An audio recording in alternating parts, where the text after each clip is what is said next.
Pickleball Show, Episode 5, original air date 2/23/15. When shopping for car insurance, consider this. Geico has been saving people money on car insurance for over 75 years. So if you're serious about savings, it's simple. Go to geico.com. After 75 years, they know how to save you money. From Bainbridge Island to the Villages, pickleball is one of the fastest growing sports in America. Buckeye to Abbotsford, time out, baby, yeah! Woo!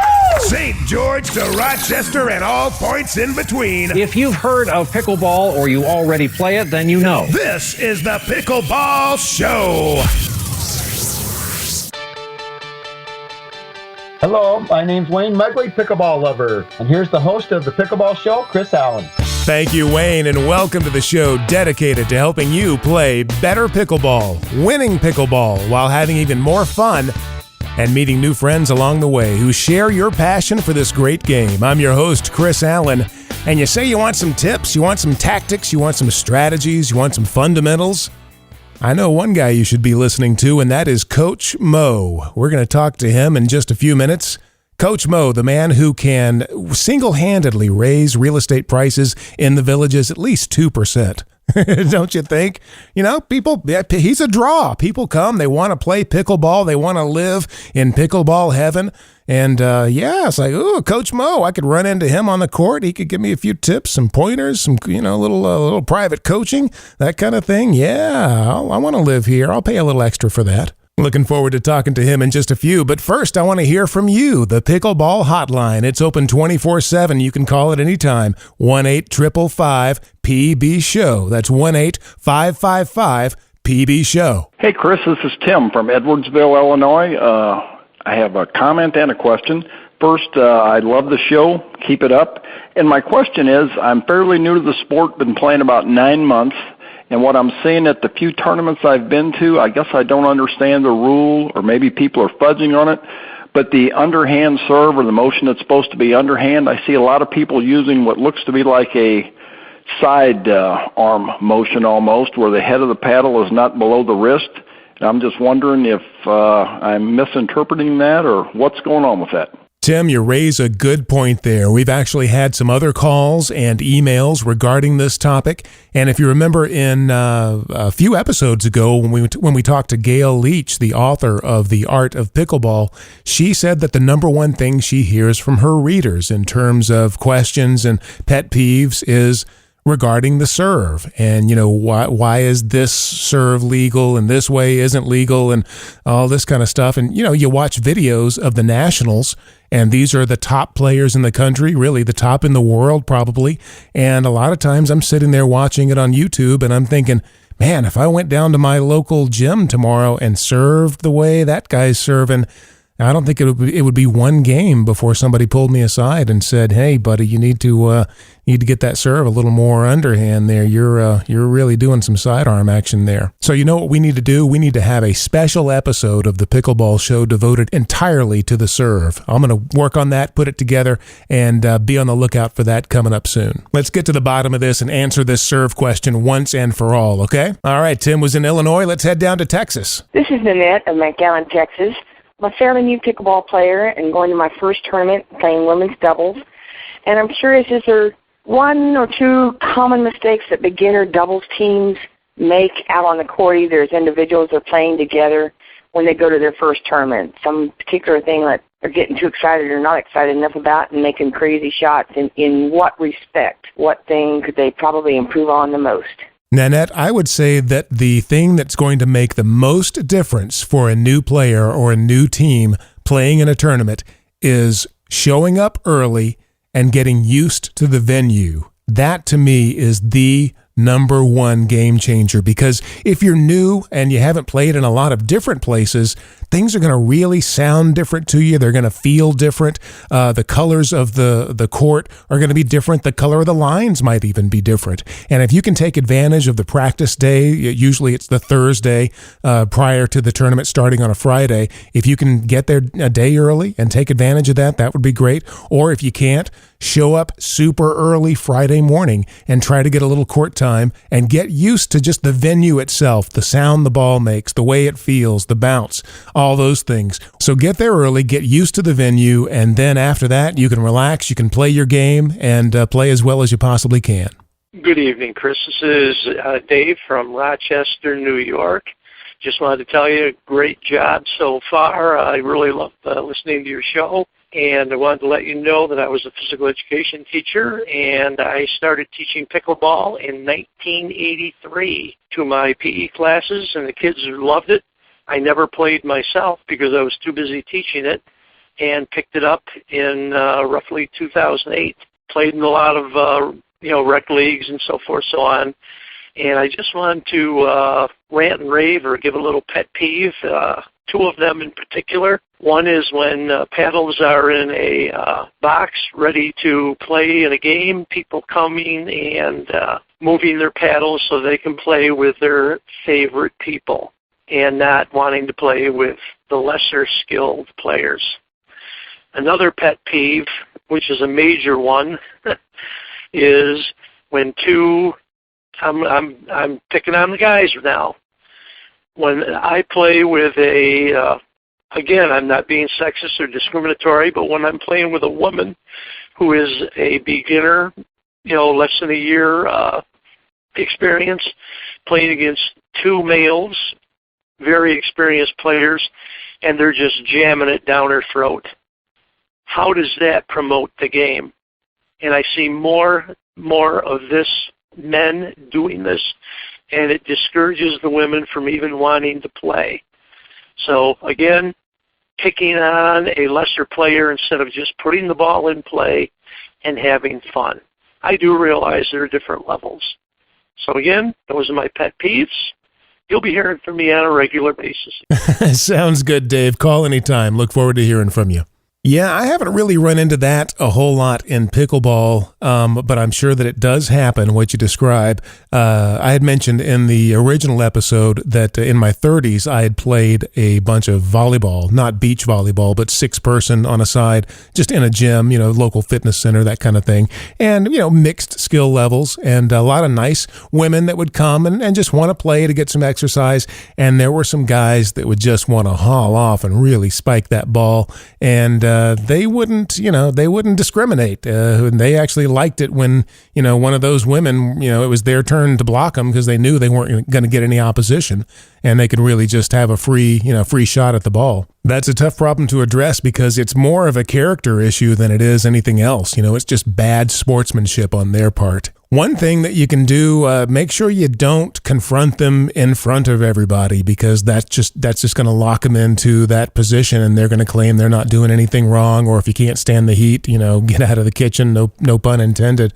So don't do that. Take them aside if you can, and if you know it's going to be an issue coming up, try to catch them when you're walking to the court and not in front of the person you're going to be partnered up with, but catch them, by themselves as you're walking along and say, hey, I'm going to be partnered up with Karen, and she's just starting out, so this might be a good time for you guys to work on your soft game, work on your dinking. Yeah, it's tough to address those character issues. Just do what you can, make them think it's their idea. If you can plant that seed and get it across to them, then go from there and see what happens. It is just too bad. Some of those guys, they just, for whatever reason, have something to prove, and it's not about helping pickleball, and it's not about, growing the sport or making sure everybody has a good time. It's just about them looking good, and to them, that's what makes them look good. Boy, if they only knew.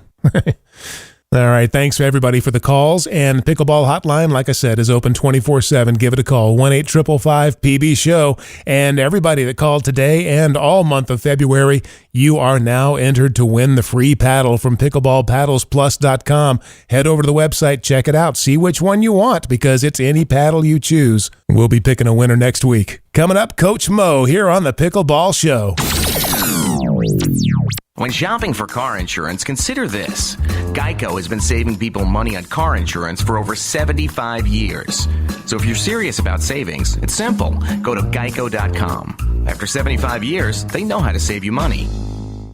It's the Pickleball Show and your host, Chris Allen. Been anxious to talk to this gentleman for a while, if nothing else than to tell him thank you, because he's really helped me out on the pickleball court. I got his DVD, Pickleball Clinics, a while back, and have really enjoyed it. Lots of helpful stuff in there, great videos, great demonstrations, and you can see some clips of it at pickleballcoach.com. Of course, I'm talking about the one and only Coach Mo. Coach, welcome to the Pickleball Show. Thanks for joining us. Glad to be here. Now, Coach, we're going to talk some pickleball here in just a minute, but I got to ask you about the 1980 Olympic hockey team, the Miracle on Ice team. Tell us what your involvement was with that team. Well, my involvement was I was coaching a junior A hockey team in Massachusetts. And my background, and we had happened to go to the national tournament that year, and they picked 3 coaches from each section of the United States, 4 sections, to help with the National Sports Festival, which picks the Olympic team. Just help with the tryouts and help with the tryouts in Massachusetts, then go out to Colorado Springs at the Olympic Training Center and help out there with practicing and games. And I just happened to be in the right place at the right time. I had a good background because I had coached at every level, college, high school, every level, all the way down to mites, even my own son. So it was amazing. Everybody thought that we just loved to win a bronze medal, and then they ended up winning it all. And it really was a miracle on ice. Did you know before the Olympics, did you know that team was something special? It wasn't supposed to win. I mean, the Russians were a professional team, and they were playing against college players in a sense, because most of them had just graduated from college. They weren't expected to even get a bronze medal, but they had some excellent talent, and they had a great coach, Herb Brooks, and Herb ended up teaching them how to beat the Russians, beat them at their own game. So they played the way the Russians did. At first, they were kind of uneasy about doing that, and then they realized that, this probably might work. And they had a spectacular goaltender, which helped, didn't hurt. Hot goalie doesn't hurt any time. And then they had to be a little lucky, too. Because I think if they played the Russians 10 times, they may have only won once, but that's all it counts. You win when it counts. That's the key. That was quite a night. I remember it, and I really would rank that up there along with the Joe Namath guarantee. So many great moments in sports, and that is right up there among the top. It is, and I got tickets to it. Could you believe it? 2 tickets they give you because I was helping with the tryouts. But I was coaching my high school team and a junior A team at the same time, and my policy was, you got to show up to practice and show up to the games, or else you don't play. So I couldn't really go see the game up at Lake Placid. So the night of the game, I was watching it on my home TV, and we had a snowstorm, and my TV went out. I had to drive in a snowstorm to the local pub and watch it on TV. Oh, boy. But it was spectacular. I'm so glad I was able to get there, not break down along the way, but it was spectacular. Now, you coached hockey. You went on to coach tennis after that. How long ago did you start coaching pickleball? 9 years ago. I thought I'd die on a tennis court. I was a teaching pro in tennis after I retired. I retired 21 years ago, and I bought a place on the ocean across the street from a racket club, and I started playing USTA travel tennis. And then I was giving private lessons at times, just to keep in, because I was a teacher and I enjoyed coaching. So a friend of mine that I was teaching moved to the Villages, and we went for a couple of days, and we decided that someday when we get old, we're going to move to the Villages because we liked pickleball. He introduced me to pickleball, and for some reason I got old. I don't know. I hate it when that happens. Yes. So we had a good time, and then I started playing pickleball, and then people found out that I was a teaching pro in tennis, and they started asking me questions, how do I hit a forehand? What should I do on my backhand? How about my volley? And I don't sleep very well at night, so I get up at 3 in the morning. I started writing pages about strategy of pickleball and some technique stuff, and it came to about 15 pages. So I printed it up, and I started giving it out free to people. And then I realized if I keep giving these out, I'm going to have to go back to work because they're $1 a piece, and I gave out a couple of hundred. So a friend of mine said, gee, why don't you just make a CD and save yourself all that paper and ink and tell people to email me, and I'll download it to their computer. And that's what we did for a few months. And then my son-in-law came to visit, and he said to me, gee, Mo, why don't you just let me make you a free website? People can just click on the website and read your strategy guide and technique and videos and stuff like that, and that's what we did. And we got about 60 or 70,000 hits on it in the last 4 or 5 years. And then we started, Jim Wright and I, we give clinics together, we started giving lessons in the villages and pretty much every week for a year. Then we started giving lessons all over the United States. It just turned into something that we never expected for it to get so big. Then while we were giving lessons, one of our people that we were giving lessons to said, we're only going to remember about 25% of everything. You've given us a lot of good information, but we'll never remember it. Why don't you make a DVD so that we can have it for the rest of our lives? Slow motion it, fast forward it, forever. And that's what we did. And now it's pretty much all over the United States. Well, I've got my copy right here in my hands. One of those 60 or 70,000 hits you were talking about on the website, one of those was from me. I ordered this DVD and have learned so much from it. And thank you for taking the time to do it and put those lessons together. I really do appreciate it. I've gone through it probably 5 or 6 times total. I need to put it in and go through it again, especially the way I played this morning. I need to get some fundamentals back into my game and quit trying to cowboy it quite so much. It's sometimes, you think, like last week I was thinking, boy, I think I turned a corner finally, but little did I know over the weekend, I think I made 3 more right-hand turns and wound up right back where I started from a while back. So most important thing is that people have to get good technique and they have to practice. If they don't practice, they'll only get so good. They'll go get their almost to their ability level. But you have to get good technique and practice. Playing doesn't really do the trick because the better you get, the harder it is to win because people aren't going to hit you the ball as often as you'd like. So if you don't go out and hit one-on-one on half the double squad and practice keeping the ball in play and grooving your strokes, that's the way you get better. That's the way you get to a national tournament. I don't play in tournaments, but I was coaching this young guy, Phil Bagley. Oh, yeah. He was teamed up with Brian Staub. They won in 2013. They won the Nationals, the Men's Open. Right. So in 2010, after coaching him for 3 years, his dad came up to me and he said, "Mo, please talk to Phil. I know he'd do well in the Nationals and he'd enjoy it, but you got to give him a little push for me." So I talked to him and he said, "I'll let you know." And he calls me up and he says, "Okay, I'll take you. I'm going out to Arizona with you. That's a good idea. If you come out there, I'll pay for all your expenses for the whole week that we're out there." And I said, "I'll go out there with you, but I won't take a dime, and I'll enjoy every minute of it." So we're going to go out there. And then all of a sudden he emails me 2 weeks later and he says, "Since you're going to be out there, why don't we play together?" And I went, "Are you crazy?" I said, "I'm 70 years old. I'll be playing against 35 and 20-year-olds. I said, "Do you really want me for a partner?" He says, "I got faith in you. If we never win a point, that's fine. If we don't win a game, that's fine." He said, "We'll just have fun and we'll give it a shot." Well, we complimented each other, and before we were done, everybody was calling us Coach and Poach. All I did was keep the ball alive, and all he did was win every point. My whole job was not to make any unforced errors, keep the ball low, and wait for my opponent to make a mistake. And when they did, watch out, because Philip was there. And so we got a silver medal in the 35-plus, and we got to the quarterfinals in the Open. And these against guys that are really young and quick and have left the ground within the last 20 years, and I didn't. Yeah. It's a good strategy. Sometimes though, when I'm waiting for, I hear your voice in my head saying, "Just be patient, wait for the other team to make a mistake." But boy, some days it seems like I'm waiting forever, and they're not making any mistakes. Well, Vic Braden always said, because I always enjoy the way he taught and coached, is that always give your opponent one more chance to take the pipe. And that was his philosophy. And be patient.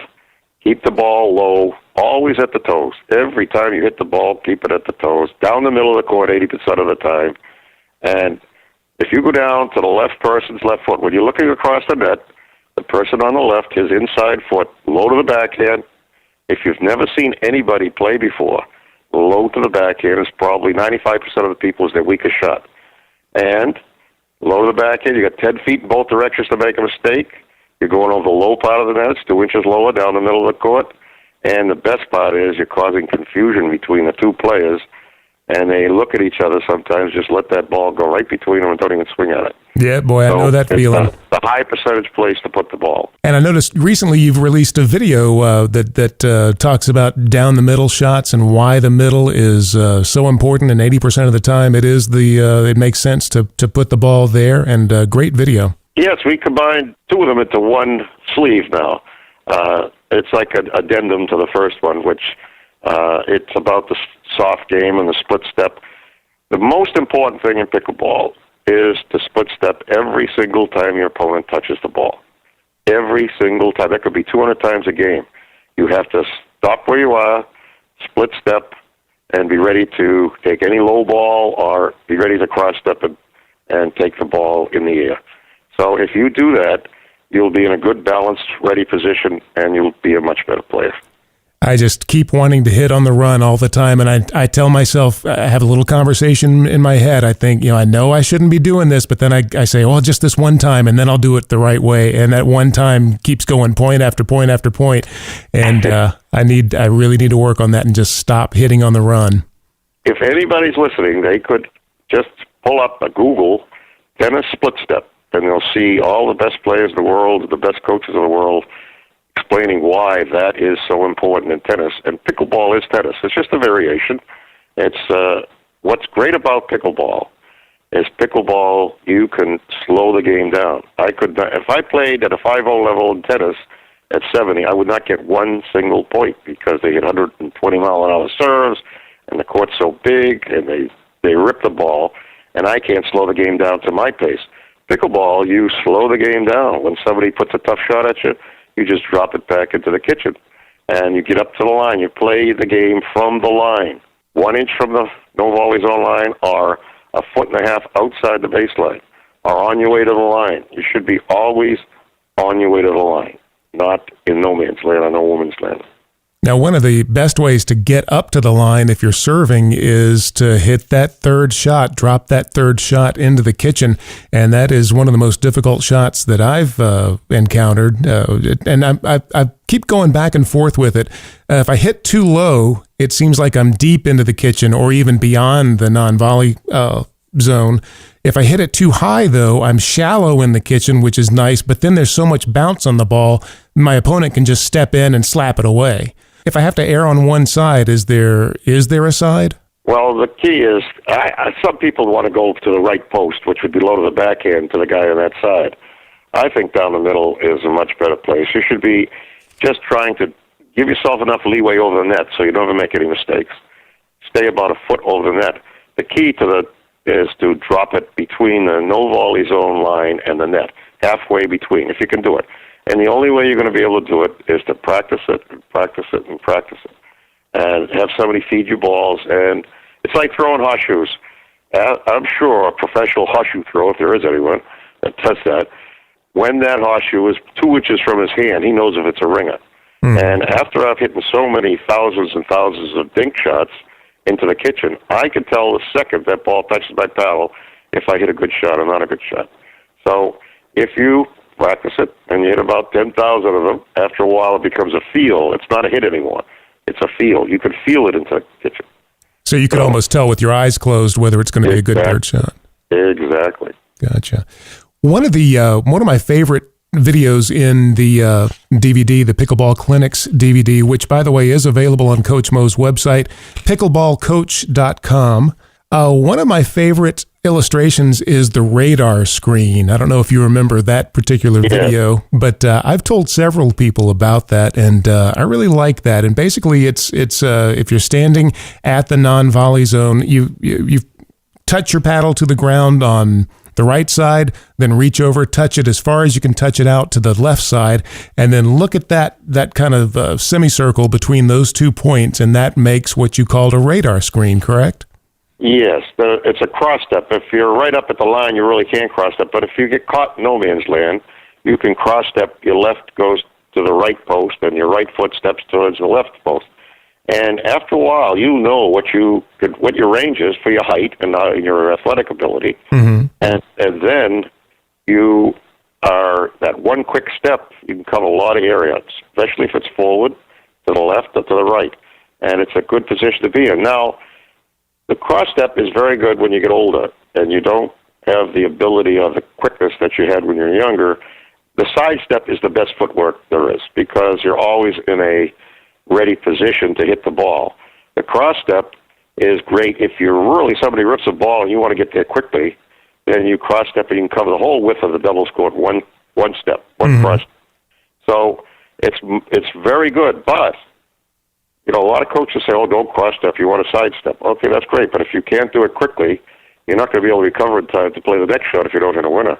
So the cross step is also very important because they do it in tennis on return to serve at a ball that's coming 120 miles an hour at them. So the key is when you cross step, it's not a problem as long as you slow the game down when you cross and get yourself in an awkward position. You drop it into the kitchen, and then you get back to your ready position before they can even touch the ball. So it's really not a deficit as long as you play smart.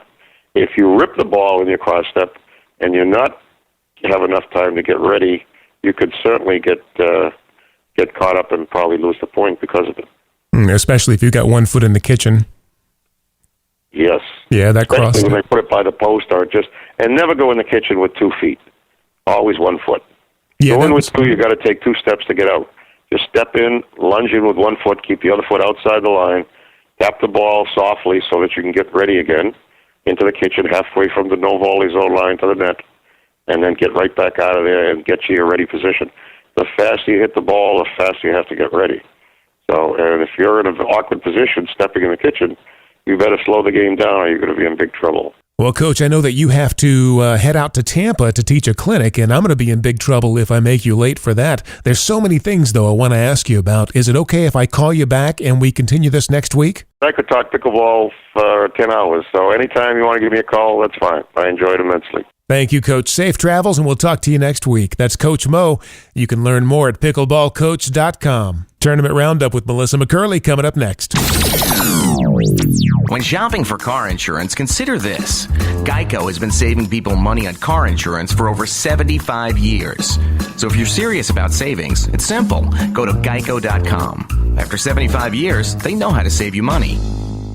It's the Pickleball Show and your host, Chris Allen. Joining us from pickleballtournaments.com, Melissa McCurley with a Tournament Roundup. Where are we going today, Melissa? Hi, we're out in the Southwest region. Oh, I was slow on the whoosh. Sorry about that.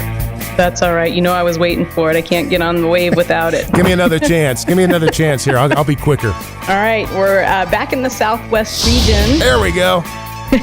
And we're going to hit just a couple of tournaments here. You got the Ropes and Ranch tournament coming up. We got about 400 players in that 50-plus skill event. And registration is open until the 1st of March, so be sure to get in for that one.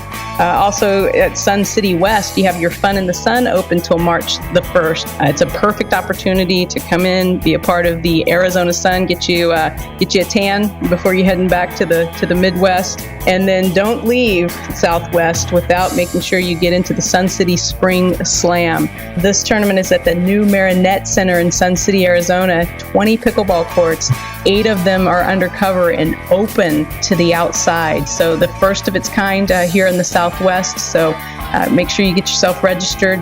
If you're like me, not quite old enough to play, I have been approached about fake IDs, just trying to get into these tournaments and some of these venues. So get you a fake ID made and get yourself into the pickleball tournament. It really is true. Life does come full circle, doesn't it? No, it absolutely does. I mean, I can remember getting my fake ID for other things back in my 20s, but I never thought I'd need a fake ID to get into a pickleball tournament. Where else are we headed today, Melissa? We're headed to the Pacific Northwest, and I almost forgot to get on my board. You got to get a whoosh for the new area there. There you go. Hey, I'll get used to it. And so we're heading to Albany, Oregon, and here you have your Willamette Valley Spring Rally. This is going to be in an indoor tennis-type venue, USAPA Skilled tournament, so be a great practice tournament leading into the summer events that we'll cover in a future episode around Oregon. And then while we're riding the wave, let's go on up to Vancouver, Washington, which is also part of the Northwest, where they're having a Shamrock Shootout. Deadline to get registered for that is on March the 6th. So get your favorite 4-leaf clover and a paddle. Get yourself signed up for this one. You just never know when you're going to have the luck of the Irish. And if you don't, then just go get you a beer. And then we're going to round this one out, Chris, headed to the Midwest. And we are going to have a USAPA sanctioned tournament there, the Arnold Schwarzenegger tournament. It's the classic there. It is the first time that these games are going to be holding a pickleball tournament. It's the Ohio Expo Center in Columbus, Ohio. Registration is open until March the 1st, and entry to this event also gets you access to the Arnold Fitness Expo and most of the events that they're going to be having at the Columbus Convention Center. So now, is Arnold going to be there? Don't know. So that's another good reason to come. See if you can find Arnold, kind of like the Where's Waldo, you know? Where's Arnold? Where's Arnold? Where is he? And I don't know. And at least for me, I guess for the next tournament update, all I can say is I'll be back. All right. We look forward to talking to you, Melissa. And I look forward to talking with you as well. That's Melissa McCurley from pickleballtournaments.com. Check out their website, and while you're at it, if you're in front of the computer, check out our website too. It's pickleballshow.com. We'd love to hear from you. You can email us, mail@pickleballshow.com. We'd really love it if you give us a call. The Pickleball Hotline is toll-free and open 24/7 for you. Rants, raves, questions, comments, whatever you got, we want to hear from you. 1-855-PB-SHOW. That's 1-855-PB-SHOW. We'll continue our conversation next week with Coach Mo. Got so many other things I want to ask him, so you definitely want to stick around for that. Go to iTunes, hit that subscribe button. That way you don't have to remember to go and download the show. It'll do it automatically for you. And if you think of it and feel it's appropriate, leave us one of those 5-star reviews. I'm Chris Allen. This is the Pickleball Show. And until next week, keep 'em low.